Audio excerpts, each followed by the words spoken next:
কোরবানির ভাগের সাথে আকিকা দেওয়া যাবে কি? এখানে প্রথম আরো একটা জরুরি বিষয় যে আকিকা কোরবানির সাথে কিভাবে দেব।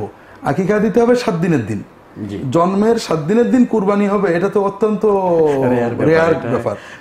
এখানে আমাদের বড় ভুল করি, আকিকার সুন্নতটা পালন করি না। আকিকার 7 দিনের দিন কুরবানি, এই জন্মের 7 দিনের দিন আকিকা দিতে হবে। কারণ কি, জন্মের আনন্দ তো নগদ করতে হবে। আমার সন্তান জন্মেছে, আমি তখন আনন্দ না করে 2 বছর পরে করবো, এটা খুবই দুঃখজনক। এটা সন্তানের হক নষ্ট করা হয়। জন্মের 7 দিনের দিনে আকিকা দিতে রাসূলুল্লাহ সাল্লাল্লাহু আলাইহি ওয়াসাল্লাম এটা আদেশ দিয়েছেন, নিজে পালন করেছেন তার হাসান হুসাইন অন্য নাতিদের জন্য।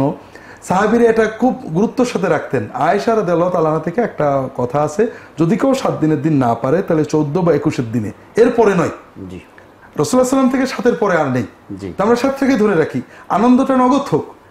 আর এই নগদ আনন্দ করলে কুরবানির সাথে ভাগ দেওয়ার কোনো সুযোগই থাকে না। 7 দিন পর, 7 দিনের মধ্যে যদি মোহতারাম কেউ দিতে না পারে, তাহলে এটা কি পরে আর কেউ দিবে না? 14 দিনের দিন অথবা 21 দিনের দিন, এটাও না পারলে পরে দেওয়া বৈধ। এক্ষেত্রে আকিকার সুন্নতটা আদায় হবে, কিন্তু সময়ের সুন্নতটা নষ্ট হয়ে যাবে। এটা হলো প্রথম বিষয়। দ্বিতীয় হলো যে রাসূলুল্লাহ সাল্লাল্লাহু আলাইহি ওয়াসাল্লাম আকিকার জন্য স্পষ্টভাবে 1টা বা 2টো ছাগল দিতে বলেছেন, ছাগল, দুম্বা, ভেড়া এই জাতীয়। তা আমরা সেখানে অংশ নিতে যাব কেন? মোটামুটি এটা একটা জানের বিনিময়ে একটা জান, এবং একটাই দিতে বলেছেন অথবা 2টো দিতে বলেছেন, একটার ভিতরে ভাগ করতে বলেননি। তৃতীয় হলো সাহাবায়ে কেরামগণ এরকম ভাগ করতেন না। এমনকি আয়েশা রাদিয়াল্লাহু তাআলা আনহাকে একজন বলছে, আপনার ভাতিজা হয়েছে, আপনি একটা উট দিয়ে দেন। তিনি বললেন যে আমি উট দেবো কেন? রাসূলুল্লাহ সাল্লাল্লাহু আলাইহি ওয়াসাল্লাম ছাগল দিতে বলেছেন, উট দেবো কেন? সবচেয়ে সর্বশেষ যে বিষয়টা, ফুকাহারা অনেক ফকি এটাকে জায়েজ বলেছেন। তারা বলেন আকিকাও কুরবানির মতোই আল্লাহ তাআলার জন্য একটা প্রাণী জবাই করে কৃতজ্ঞতা প্রকাশ করা।